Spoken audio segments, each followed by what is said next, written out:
Le département de Vélingara, avec une population avoisinant 264 000 habitants, représente un échantillon important dans la lutte contre le paludisme. En moins de 5 ans, des progrès considérables ont été notés. Aujourd'hui, la fatalité et les clichés liés aux croyances traditionnelles sont relégués au second plan. Les stratégies préventives développées par le gouvernement du Sénégal ont diminué la morbidité et les passé de 17 à 8%, un exploit. Ceci est dû à plusieurs interventions, parmi lesquelles on peut citer donc, le diagnostic et la prise en charge précoce des cas de paludisme simple, de même que les médicaments qui sont utilisés dans la prise en charge des cas de paludisme simple. Je veux citer les dérivés d'artémisinine, donc communément appelés les ACT. Le fait marquant aussi, c'est que tous ces intrants-là sont disponibles, mais surtout ils sont gratuits.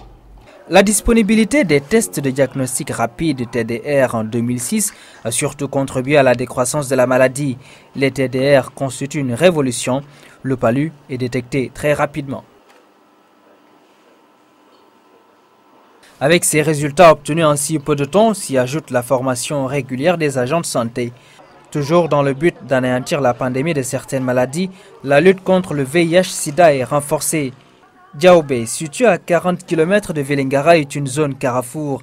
Son marché hebdomadaire favorise la propagation du virus, mais un kiosque a été installé dans le poste de santé pour permettre à la population d'avoir les informations sur la maladie. C'est le fruit de la collaboration entre le Sénégal et le système des Nations Unies. Le kiosque est un véritable espace conseil.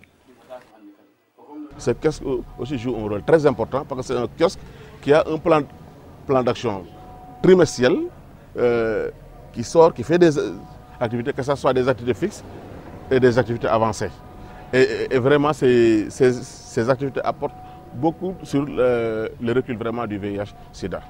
La tuberculose est aussi prise en charge. Cette maladie était un véritable problème de santé publique. Mais depuis plus d'une dizaine d'années, elle a été maîtrisée par le Sénégal. Les structures sanitaires adéquates ont permis d'enregistrer de grands bons. Nous avons 400 malades sur 532 qui étaient pris en charge, donc qui sont guéris. Sur 2010, qui n'est pas encore terminé, mais c'est l'analyse du premier semestre 2010, on se rend compte que nous avons 87%, nous avons 83%, excusez-moi, donc de taux de guérison. Donc ce qui fait vraiment des avancées significatives en seulement entre donc 2006 et 2010. Le Sénégal, avec l'appui des Nations Unies, dispose donc d'atouts considérables pour diminuer ou éradiquer le paludisme, le sida et d'autres maladies d'ici 2015.